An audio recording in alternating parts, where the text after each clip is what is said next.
Hello दोस्तों। इंतज़ार की घड़ियां आखिरकार ख़त्म हुई। 72nd नेशनल फिल्म अवार्ड्स की घोषणा नई दिल्ली में हो चुकी है, जिसमें भारतीय सिनेमा की बेहतरीन प्रतिभाओं को सम्मानित किया गया है। नेशनल फिल्म अवार्ड्स की शुरुआत 1954 में हुई थी। यह पुरस्कार भारत सरकार द्वारा दिए जाते हैं और इन्हें भारतीय सिनेमा का सबसे प्रतिष्ठित सम्मान माना जाता है। इन पुरस्कारों में सिर्फ बॉक्स ऑफिस नहीं देखी जाती, बल्कि एक्टिंग, डायरेक्शन, राइटिंग, संगीत, तकनीकी गुणवत्ता और सामाजिक प्रभाव को भी महत्व दिया जाता है।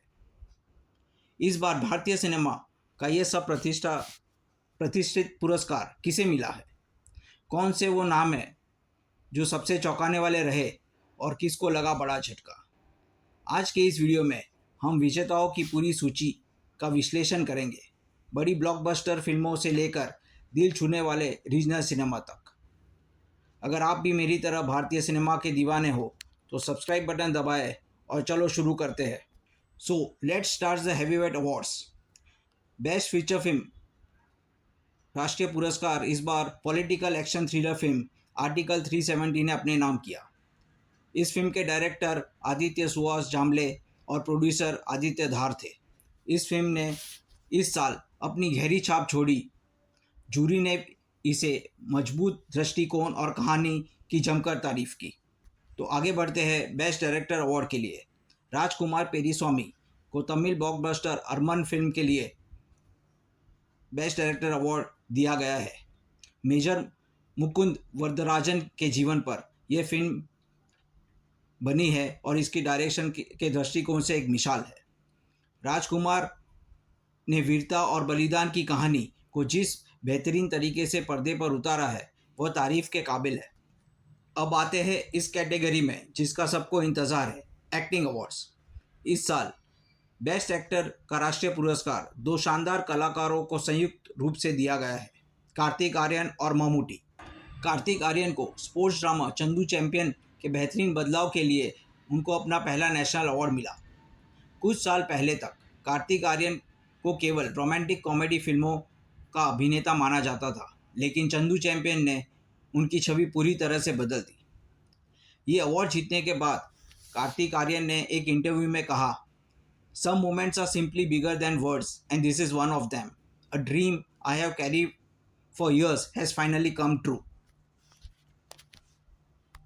और दूसरा award folk horror Bramayugam film के लिए अपनी कला का जादू चलाने वाले दिग्गज मलयालम सुपरस्टार ममूटी को मिला। ममूटी के लिए यह उनका चौथा राष्ट्रीय पुरस्कार है।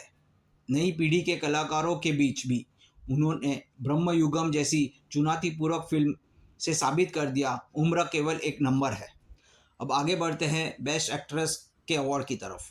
बेस्ट एक्ट्रेस का अवार्ड आर्टिकल 370 में दमदार अभिनय के लिए यामी गौतम ने अपने नाम किया। इस थ्रिलर फिल्म में उनका अभिनय बहुत ही सशक्त और प्रभावशाली था। इस जीत ने एक बार फिर साबित कर दिया कि वह अपनी पीढ़ी की बेहतरीन अभिनेत्रियों में से एक है।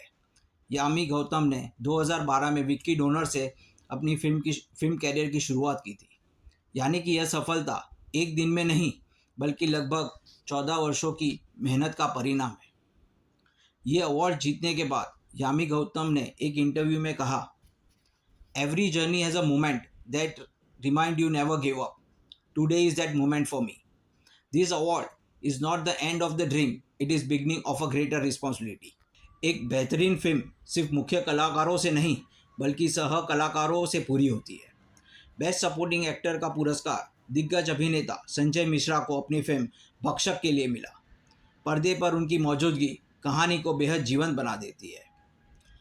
अवार्ड जीतने के बाद संजय मिश्रा जी ने अपने एक इंटरव्यू में कहा, as an actor all you really hope is to keep getting good stories and meaningful characters to play.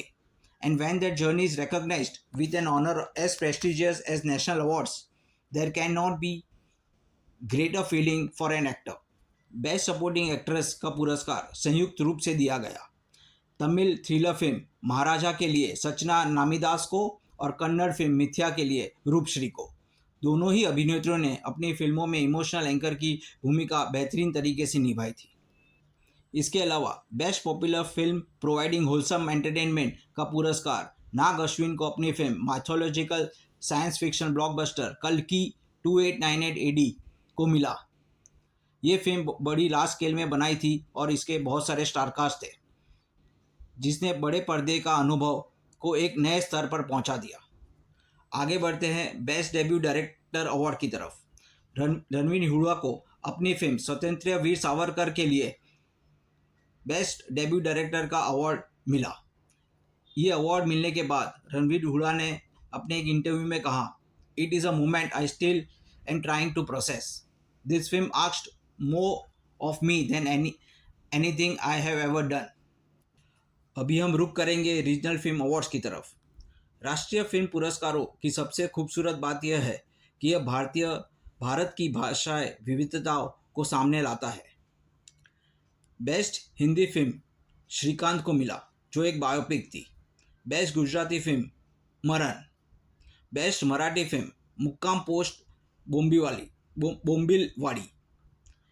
Best Tamil film Raayan, जिसको धनुष ने डायरेक्ट किया था। Best Telugu film committee Kurrollu. Best Malayalam film Femichi Fathima. ऐसे बहुत सारे विविध भाषाओं में बहुत सारी फिल्मों को मिला है। और फिर हम आगे बढ़ेंगे म्यूज़िक और टेक्निकल अवार्ड्स की तरफ। पर्दे के पीछे काम करने वाले जादूगरों के बिना कोई फिल्म कंप्लीट नहीं होती। बेस्ट म्यूज़िक डायरेक्शन का अवार्ड जाता है शाश्वत सचदेव को आर्टिकल 370 के लिए। बेस्ट बैकग्राउंड म्यूज़िक का अवार्ड जाता है जीवी प्रकाश कुमार को अमरन के लिए। बेस्ट प्लेबैक सिंगर मेल का अवार्ड जाता है अभय जोत पूरक घरात गणपति के लिए। बेस्ट प्लेबैक सिंगर फीमेल का अवार्ड जाता है विजय लक्ष्मी को। बेस्ट सिनेमाटोग्राफी का अवार्ड जाता है शहजाद जलाल ब्रह्मयुगम के लिए। बेस्ट एडिटिंग का अवार्ड जाता है आमरन फिल्म के लिए कलवयनम। बेस्ट एडिटिंग का अवार्ड जाता है आमरन फिल्म के लिए आर कलैनमन को। बेस्ट कॉस्ट्यूम डिज़ाइन का अवार्ड पुष्पा 2 के लिए दीपाली नूर और शीतल शर्मा को जाता है।